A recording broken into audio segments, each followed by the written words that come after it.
Life in Lockdown week 6. Yes. Got our bunting here, ready for tomorrow, and there. Indeed. Indeed. Feeling festive and making the most of our lockdown. Both of us have talked about how excited we are to be with our quarantine gangs tomorrow, and just enjoying afternoon tea and just doing something different, like because I think we've all adapted in different ways to quarantine, and 6 weeks along the line, and actually probably sort of got our own routine, so it's nice to sort of create something a bit different on a Good Friday in May. It's quite nice not to have the pressure of having to go somewhere, having to be somewhere, feeling the need to suddenly have to invite people, have a party. It's kind of, we can have our own party, but it's only just a few of us, so therefore, making food and getting ourselves prepared for it doesn't seem the same kind of stress. And also because the people in our house, the little people in our house have, well, mine are kind of little big people, and have nowhere else to go. You've got more buy-in from them to stay in, because ordinarily they'd have probably gone out with their mates or done something else. There's a flip side to it. I've had to remember that it is a bank holiday and not to work. And it's really easy when you kind of work for yourself to just carry on as normal. I've got a class in the morning, but it's very easy then just to go, right, I must do some more work. So there is two sides to it, but yeah, no, I'm more than happy being in as the new out. The reason, obviously, we talked about maybe having a chat today, as this is part of our week 6. We talked about other stuff, in terms of coping mechanisms and everything, but actually we decided, having seen some of the headlines that are in the papers today in light of Boris Johnson, and actually I'm going to try and do something whizzy, because I accidentally screen shared, didn't I, in a Zoom call we did as part of the My Time for Change group last week. And actually there is a button that says screen share, and I'm possibly able to show some of the headlines. I've just got like a proper news, like a proper person in a film. Yeah, I don't. Just a minute. I'm not entirely sure if that's going to happen or not. Careful what you share. Open. Oh, I've got open system preferences and all sorts. Don't know. And just to let anybody know, the reason why I've come outside right now to do this is because I've been cooped up inside until right this minute, and I thought if I do another Zoom meeting, Zoom call, class session, something live on Instagram, Facebook, I just needed to get out of inside and just come out, despite the sun having gone in, which is quite rude. Yeah, it's very rude. Now, I'm assuming I'm not sharing a screen, and I'm just looking at lots of different things right now. So I assume you can still see me. Yeah, I can still see you, but I can see nothing else in headlines. I've witnessed a few. I have had my phone bling up and pop up, and actually, interestingly, the ones that have the headlines today have stressed me out more than some of the ones we've had over the last few weeks. I've kind of almost gone back to that panic that I had at the very beginning. Yeah, and I think having read all sorts of stuff in terms of potentially the psychology behind a lot of how we felt, there was an article I was listening to that was a video that was very much about trying to that as we went into lockdown, we were all like, yeah, this is what we've always been waiting for, time to actually stand back and sit it out, and just take and reflect on stuff. And then all of a sudden it's like, oh, actually we're stuck in this for a while, and then you adapt and get used to it. And all the psychology. Yeah, because there's an acceptance that you have to make the most of it. You have to flip your life. You become flexible. You reevaluate things. You change it up so that you can get through your days and get through your evenings and live harmoniously within your families with these new rules. Yeah, that's it. It's almost like you become institutionalized to in many respects, and that I think as human beings, none of us really like change. Not really. Not when it's not on our terms, anyway. Yes. And I think that Yes. that you can, I'm okay now. I'm fine. I've sorted it. I just as I've got my life, I feel all right in this. You're going to upturn me again, and I wasn't. I'm not quite ready. And I'm also not sure that as a nation we're equipped already to just be let loose. Yeah, Are you I've screen? worked it out. Oh, look at you! I have worked this out. So yeah. So the reason, like, you're reacting I in can't take my eyes off Adele. I can't take my eyes off Adele, by the way. I know she looks pretty different, doesn't she? Really, like, Very different. If you didn't know it was her, I'm not sure I'd have recognised her. no, absolutely not. So it's the reason both of us, I think, are there's a more sort of trepidation and fear, I think, for what's coming again, because we've adapted business, we've adapted ourselves and everything to lockdown, and then all of a sudden you've seen headlines like this about freedom. Well, to me it isn't freedom, because I still want to protect people and not feel like I'm still capable of spreading the virus. And then there's just the price of lockdown. And I don't understand actually how we can go from lockdown to freedom. It seems too big a jump from me when the news last night was with the second country in Europe with the highest number of deaths. Yeah, and if you actually looked at those figures in terms of percentage of population, we're the highest in the world. So yeah, to me it's just like, what? How? So that whole fear thing, and not only of change, but actually fear of, well, how is it any different from 6 weeks ago? In fact, it was longer than that. It's just that it was slow to react, apparently. I don't know and I don't know what's out there. I've not been anywhere. I literally have not been to a town centre, to a supermarket, to a shop, to I've been nowhere. So I don't know what's going to be out there really. But I just think that we are still, without knowing whether or not we've had it, we haven't had it, I don't know. I just find it all a bit yeah. And go on. No, I was just again, what I've been listening to was something about like how the human behaviours reacted to COVID-19 and in terms of sort of like our mental state and everything. And one thing that they concluded this whole thing was that social change is afoot, and because we've all shown vulnerability and experienced vulnerability over these 6 weeks, that you can't change the behaviour of anybody else. You can only change your own behaviour, and all you can do is do your best, and that will be enough.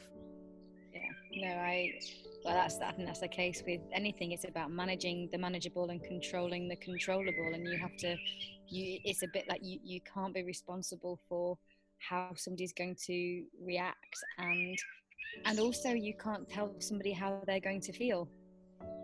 You can't say to somebody you should feel that way, or you should. What do you mean? I mean, because some of this goes back to perhaps an experience in their past. It goes back to what we talked about right at the very beginning, that your coping mechanisms based on your own experience and where you feel comfortable and a bit harmonious is a good word. It's contentment. And I completely get if you've been on your own, completely in isolation, you've not been out. I understand why just some human contact would be lovely, but are people ready to go out and be sensible with that distancing still? Because I heard this week, and I think that we are only ever told, PR is a wonderful thing, and we're only ever told what they want us to hear, because they want us, and that's exactly, it's about psychology. They want us to start thinking differently. They know that people will be feeling a bit panic stricken, and some people, they need people to go outside and buy things. They need the economy to start picking up. They need things to start happening. So you're giving people, it's almost like, to me, like a carrot. but they're doing it on a bank holiday weekend. That's the reason why I think they're waiting till Sunday, because I don't think that if they said, oh yeah, pubs are open and we can go out to restaurants and we can do this, that they're allowing people, they're giving people that reason to stay in now. It's a bank holiday, because if we didn't, a few drinks, would you give somebody a hug? Of course you would. We're human, and your resolve and your willpower and your just your awareness would disappear. So I think they're waiting till Sunday because they're allowing people to go, oh, it's a bank holiday, yes, we're excited, and we're going to hear this. So they're giving that euphoria. And then it's almost kind of like when you tell your kids, we'll see, and you get them excited, and then you go, no. Because the other interesting part was that one of the headlines was like lockdown loosened and the scrapping the stay at home, but then in it is about the fact that they seem to be trying to manage the fear of people, that the government themselves don't seem to be showing that fear, and it is all about trying to manage that fear. And because I think there's two sides to the spectrum as well. I think there are those people that will just go, right, we're using the word freedom, whereas I think the mindset that certainly I've been in, and I know when we've talked, is it's about staying home and staying safe, not staying at home because we're being told to, in it like a jail taken away my nobody's taken away my freedom. They're telling me to stay home and stay safe, because they're looking out for me. And to protect those around you and the vulnerable people, isn't it? The other part of this, the conclusion in terms of the social psychology, was that the state of the world affects our state of mind, and our state of mind affects the world around us. So it's how we allow ourselves, rubs off. And how we allow ourselves to perceive and manage the change that's happening will be really important. It is, and as humans, it's about acceptance. It is about behaviour, and it's absolutely true. I haven't paid. Those that know me know that I don't really watch or read the news anyway. That's wrong or right, I don't know what that is, but just in general, that's just how I am. I get fed the news for the bits I think I need to know. I've not really done much news watching over the last 6 weeks either, because I think you can get totally and utterly stressed out by exactly this, the myths, the hearsay, the rumours, which is exactly what happened 6 weeks ago. So I kind of shut that down. I read it once, I then take what I think I need, and I'll do what I need to do for me. And I like to think that we all still have a choice. So if I choose still to stay where I am, that's fine. But in terms of depends on how many of your friends insist on you meeting up with them. Well, but I think in the beginning, I think I've got friends that kind of had locked themselves down sooner. You have to respect what they want to do and let them do what they want to do. But what we see and what we hear and what we absorb, it rubs off on us, and we start to believe it, and then we start to be like that. So if you surround yourself with people who are really wanting to go and go and go and go, then the chances are you'll go, I'll go too, because you get drawn by a crowd. And same with if you hear lots of negativity, you'll feel negative. So you have to, for sure, you have to kind of work out where you're going to be your happiest, and from a moral perspective, but also from your mental state, from a physical, and I just think to go from this to that, freedom, get out, pubs are open, restaurant. Social distancing in it can't be done. I don't know. It's just the thought. And all of this information, though, is speculation. I don't even know if Boris knows exactly what he's saying on Sunday, exactly how he's going to have this strategy, and it probably is being eased. It will put my mind at rest if it is gentle easing, because I was talking to my husband last night about the fact that I like to be on a path, and I'm on a and I hate working with people that derail me. So in the past, I've worked with people when I know what path I'm working towards, and they would come along and they would say, "Oh no, I don't." I want it done like this, and we need to do it in this, and change the whole concept of something, and I get derailed and I panic. And in many ways, I think I'm on a path now. We've worked out how we work in this environment. We've done it for 6 weeks, and actually it's working quite well for us. Yes, there's obviously other things that we could be doing and things, and then you think, oh no, well, what am I going to get derailed again, like, or is this going to be just a gentle, like, moving off to the side so that we can keep a path? And that's what I'm hoping for, that it isn't just like you say, going from people whose perception is we're trapped now and that we're suddenly going to be free, because like you say, I don't know what, I think there's going to be massive social changes. And you've just hit it. We talked about people not wanting change, but you've also got people's behavior, people's personalities, people's perceptions, people's beliefs, all sorts of stuff going on that you're not dealing with just fact, you're dealing with emotion. Yeah. And so everybody's going to have their own slant on it, because there isn't a this or that. It's still really. Well, interestingly, you'd found something which I know you're going to share at the weekend on social media, which was about the fact that you have to respect how different mindsets are going to react to this, because everybody has got their own journeys and their own reasons for reacting in the way that they react. So where I can speak for myself in terms of, I'm like, oh no, please just ease me gently back into it, but that perhaps is because I don't need to worry, because our businesses continue to survive through this, about whether I have a business at the end of it. Whereas other people need to get out there as soon as possible because they don't have a business out there. And it's about reminding ourselves that however people react to it, we still need to be kind and thoughtful and consider how they are reacting, because they have their own reason for reacting like that, isn't it? Absolutely. And everybody's starting point, where we all were 6-8 weeks ago, we weren't all in the same boat then. We're not in the same boat now. We're all in different boats still, but we've almost been, pigeonholed into different sockets. Well, that's fine in terms of, well, your business does that, and you're in lockdown, you're in furlough, you'll work from home, but that doesn't account for everybody's personalities and other extended families and groups. It doesn't account for that. So just because one person's in furlough, it feels very different for the next person who's in furlough, but they're both in furlough. So you think, well, they're both experiencing the same thing.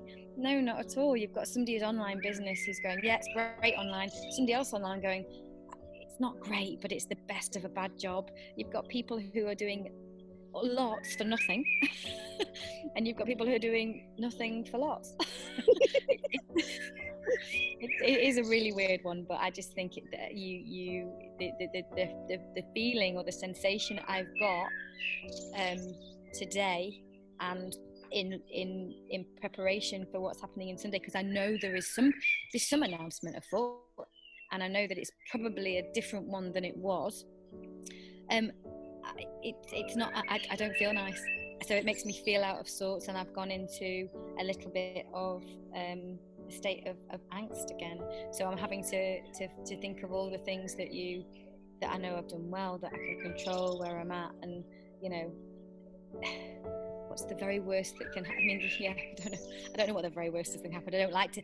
I don't really think of the what ifs. I think if you go down that road, you never stop. And normally I take every day by it, but take every day as it comes and deal with each day, and I still am doing that. But you can't help when you're hearing, I'm sharing an office with someone and I'm hearing lots of opinion that I wouldn't normally hear. And I don't, but there's this different working environment to mine. You find that children have got a different opinion, and I'm not sure that, they'll want it for different reasons. I think everybody wants to go and see their friends. I think everybody wants to go and give those people a hug, but they're not saying that. No, they're not saying go and give people a hug. No. So I'd rather wait a bit longer, and then I can really do that. And it is the human connection overall, probably for most people, that this is affecting their mental health on, because of whatever your challenges are through lockdown. It's human connection that can help. And I think probably our biggest thing is that it's community, and finding the right communities help you deal with it. So whether that be your friendship community, whether that be your community, your quarantine gang community, or for us, obviously, we've got the My Time for Change community as well.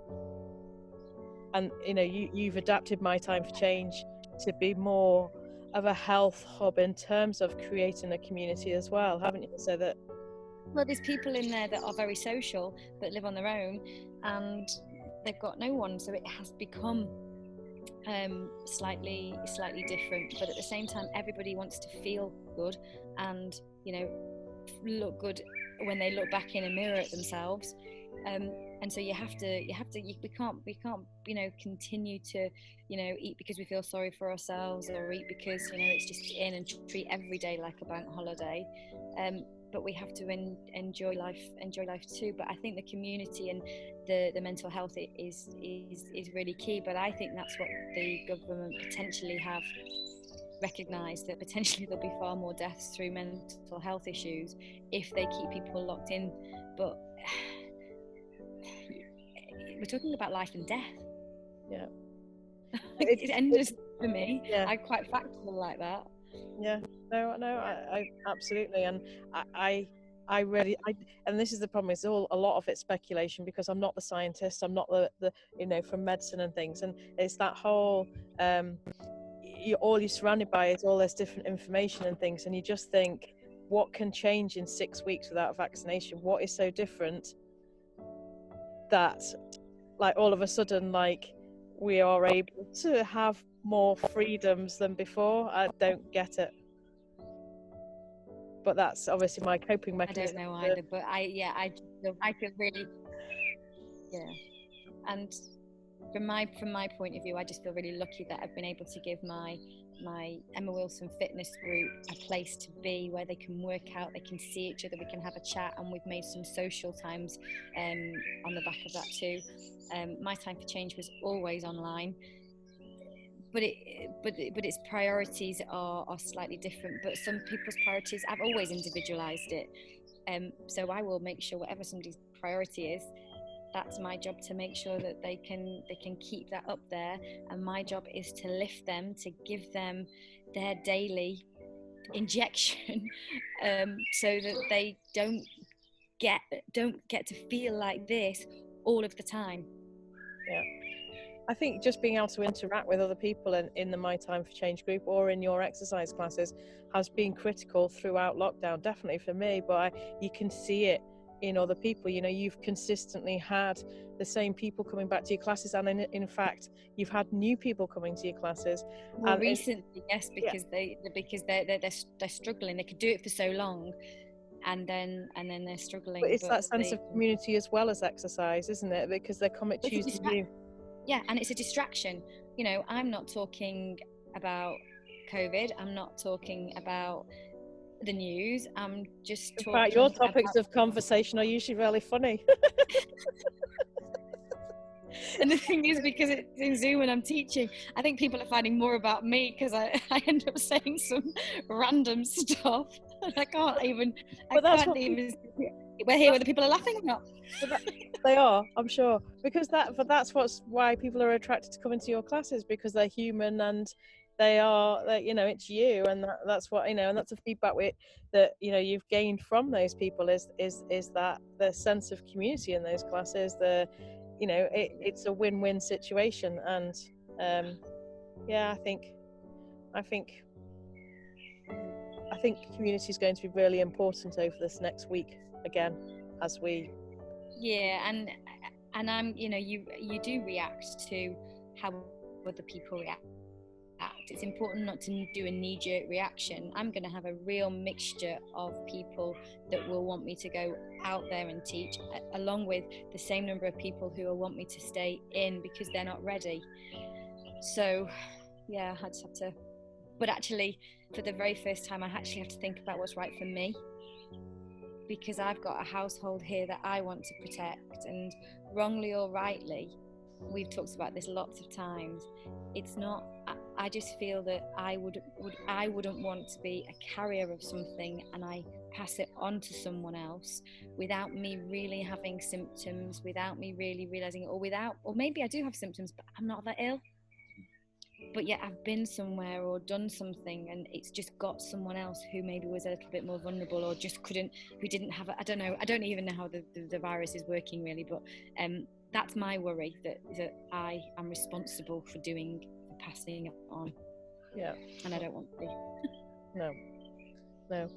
Okay, well, so on that note, can't wait for afternoon tea and a VE Day celebration tomorrow. My daughter's busy making a red, white, and blue cake. For tomorrow. We've got all things lined up to kind of make sure that we do our 2-minute silences, our singing along with Vera Lynn to Winston Churchill. Of course, some radios in the background that we can hear some chatter about stuff, so that we can realise what, I still believe that those people all those years ago had it far harder than we are now, even though there are people saying that, oh no, it was a doddle compared to this. I don't know. I'm pretty sure the sacrificing life and in the sense of the war and being told to stay at home and watch television and the zero contact, we can all communicate with someone in some way, shape or form. It might not always be like this. To me, this face-to-face eye contact has been a lifesaver, far more than me just being here. That hasn't worked for me, and I've still got a couple of family members who can't do this. They're used to it, that's fine, but I think this is fine. I'm okay with this now. Yeah, awesome. Well, we've got some exciting stuff going on with topics that we're talking about in order to help some of maybe our sort of coping mechanisms with feeling overwhelmed and stuff. So obviously everybody needs to look out for that sort of content as well, because that's coming. And I'm sure we'll end up needing to report back after Sunday and Monday on how we're feeling as a result of what is hopefully our this video where I go, what were we talking about, what we were worried about, it's all fine. And along with, it's mental health week on Monday, on the 18th, so we've got some stuff for that as well. But I think the message is just respect everybody else around you, respect everybody's opinions. There's no right or wrong, particularly if it's what you feel, and just be kind. Yeah. And be happy. Absolutely. Keep smiling. Yay. Thanks, Emma. Thanks, Mindy.